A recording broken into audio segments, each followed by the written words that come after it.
You have almost everything you once told yourself you wanted, and there are nights when you would trade all of it just to feel light again. That's the contradiction almost no one says out loud. On paper, your life is full. The closet is full. The calendar is full. The phone is full of people and messages and things to keep up with. By every measure you were taught to trust, you are doing well. And yet, somewhere underneath all of it, there's a quiet ache that never quite goes away, a low hum that follows you from room to room, a feeling that you are carrying something heavy without ever being able to point to what it is. So you stand in the middle of a life that looks like enough, feeling strangely, secretly like it's all too much. And it's a particular kind of tired, isn't it? Not the tired that sleep fixes. It's the tiredness of a mind that never gets to set anything down. There's always one more decision waiting, one more thing to answer, to manage, to remember, to maintain. You move through your days handling 1,000 small weights that no one else can see.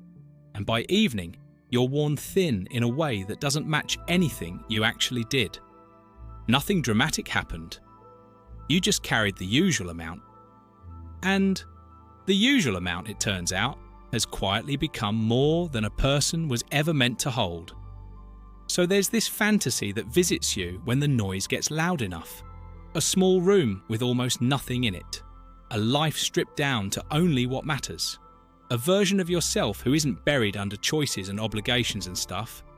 Who wakes up with space in front of them instead of a wall of things demanding attention. You've felt it. That pull toward less. And maybe you felt ashamed of it too. Because from the outside, it can look like ingratitude. You have so much.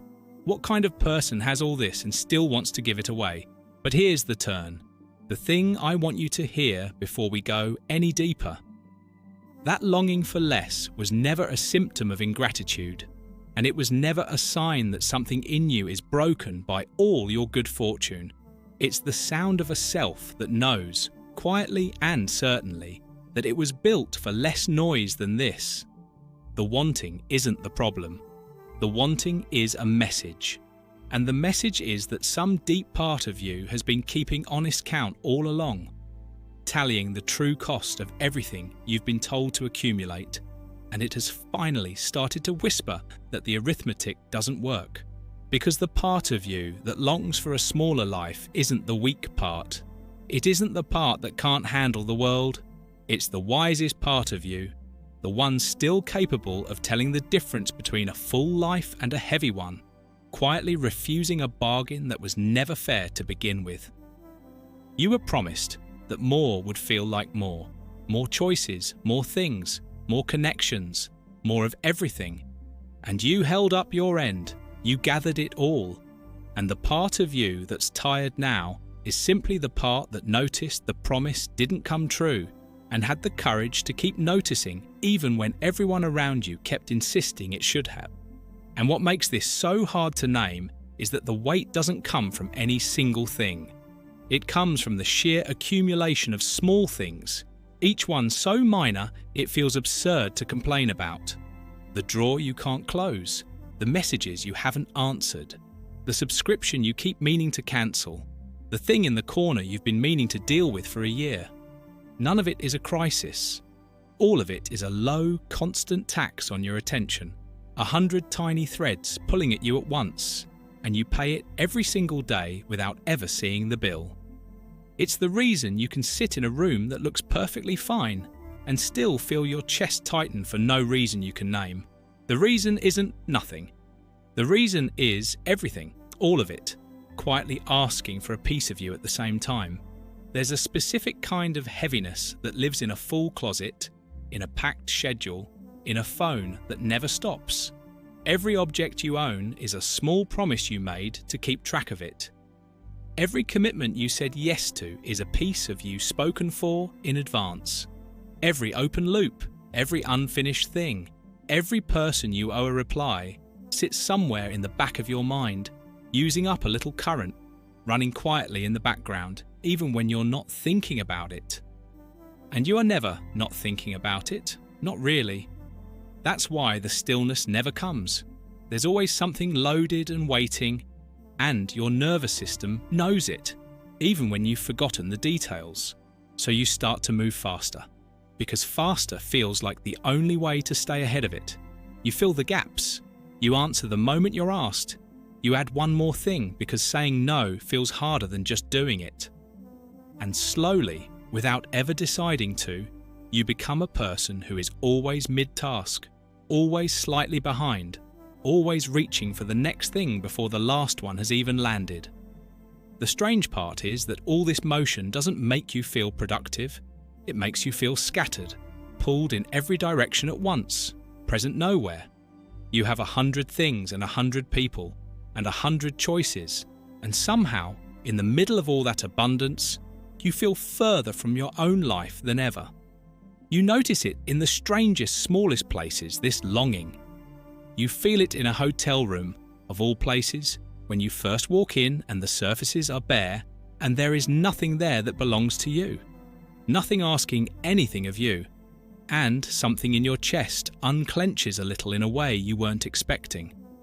For a moment you can breathe all the way down, and then you notice how good it feels, and a quiet sadness follows right behind it, because you realize you had to leave your whole life to find that lightness, that the emptiness of a room you don't own gave you something your own home somehow can't.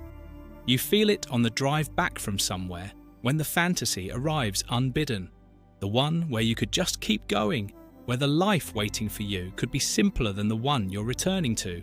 You don't act on it, you go home. But the fact that the daydream keeps coming back is telling you something you haven't let yourself say plainly yet. And it lives in the moments that should be easy but aren't, the ordinary decisions that leave you strangely depleted, standing in front of a wall of options, trying to choose one small thing, and feeling the odd fatigue that comes from a choice that shouldn't cost this much. Opening something meant to entertain you, and scrolling past endless possibilities until the very abundance of them leaves you tired and unmoved. Closing it again, having chosen nothing, feeling somehow emptier than before you started. Each of these on its own is nothing. Together they are the texture of a whole way of living. A life where even the pleasures have too many doors, where the sheer number of things pulling at you turns simple moments into small negotiations. And your mind pays for every one of them, quietly, in a currency you never see leaving your account until the day feels heavy and you can't say why. And here is where the ache gets sharpest, because the wanting to buy something, the wanting to add something new, so rarely turns out to be about the thing itself. You reach for it on the hard days, the days you felt small or invisible, or like you were falling behind everyone else. Something in you says that the new thing might close the gap, might quiet the feeling, might finally be the piece that makes it all feel like enough. And there's a flicker of relief when it arrives, real but brief, gone almost before you've noticed it. And then the feeling comes back, because the feeling was never about the thing. It was about the ache underneath, the one no object was ever going to reach. So you're left with a little more to carry, and the same hollowness you started with, and a quiet confusion about why the fullness never fills you. Meanwhile, the same thing is happening with your time, and it's even harder to see. Somewhere along the way, empty space on the calendar stopped feeling like rest and started feeling like a problem.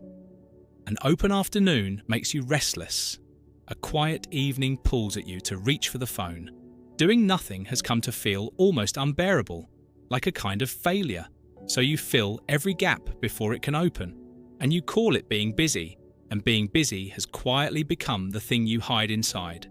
Because as long as you're moving, you don't have to sit with the bigger, quieter questions. As long as there's a next thing, you never have to be alone with the feeling that something about all this isn't working. And that's exactly why the longing for less carries so much shame with it, because it looks, from the outside, like giving up. Everyone around you seems to be adding, climbing, gathering more, and here you are, secretly dreaming of subtraction, of fewer things, of fewer plans, of a life you could actually see the edges of. It can feel like something is wrong with you for wanting the opposite of what you were told to want. But the truth runs the other way. In a world that only ever taught you to add, the instinct to take something away is not a defect. It's a rare and quiet form of clarity, and it took real honesty to arrive at it while everyone else was still counting up. Now here's the grief in it, the part that sits under all the tiredness. Somewhere in you, there was a person who wanted a simple life long before the accumulation began. A younger you who felt full watching the light move across a wall, who didn't need much to feel like the day was enough.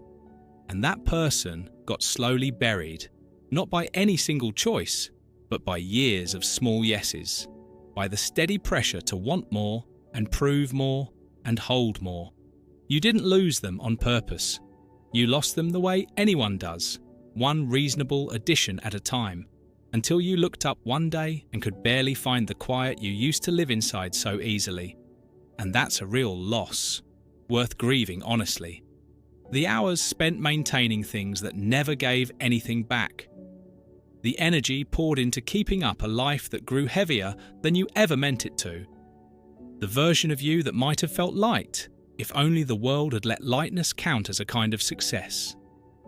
There's a sorrow in seeing how much of yourself got spent on the accumulation, and how little of that weight ever turned into the feeling you were promised.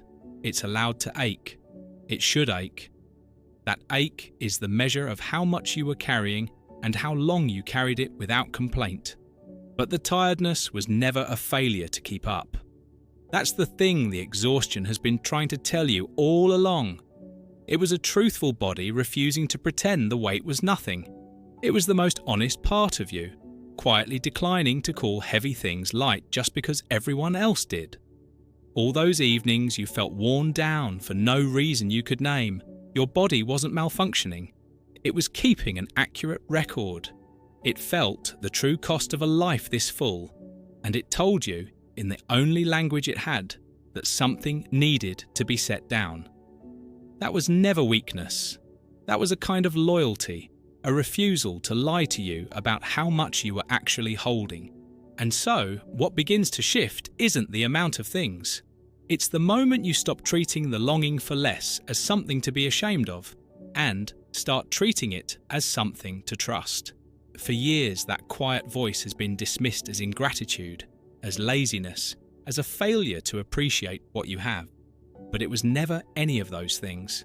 It was the truest compass you own, pointing steadily toward a life with room in it, waiting patiently for you to finally believe it.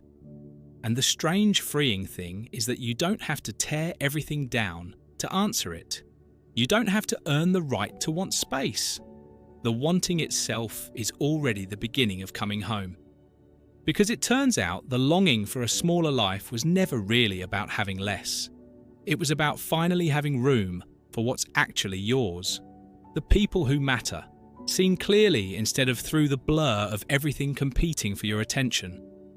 The quiet you used to know, returning by inches. A self that isn't spread across 1,000 obligations but gathered, present, home. What looks like subtraction from the outside is, from the inside, the slow work of returning to yourself. And nothing about that is giving up. It's the bravest kind of choosing there is. If this reached something real in you tonight, I'd love for you to tell me in the comments. And I mean the honest version, not the one that sounds good. What is the smaller life you secretly long for when no one's watching and you let yourself picture it fully? Say it as plainly as you can. Somewhere, someone is going to read your words and feel the loosening of their own held breath because you were brave enough to name the thing they've been carrying in silence. And if you've been standing in the middle of a full life, quietly aching for space you didn't think you were allowed to want, let this be what you hear before you sleep. You were never ungrateful. You were never weak. You were just honest, in a world that kept telling you more would be enough, about the quiet truth that it never was. The room you long for isn't a place you have to travel to. It's the shape of the self you're finally letting yourself return to. Lighter, emptier, and somehow more here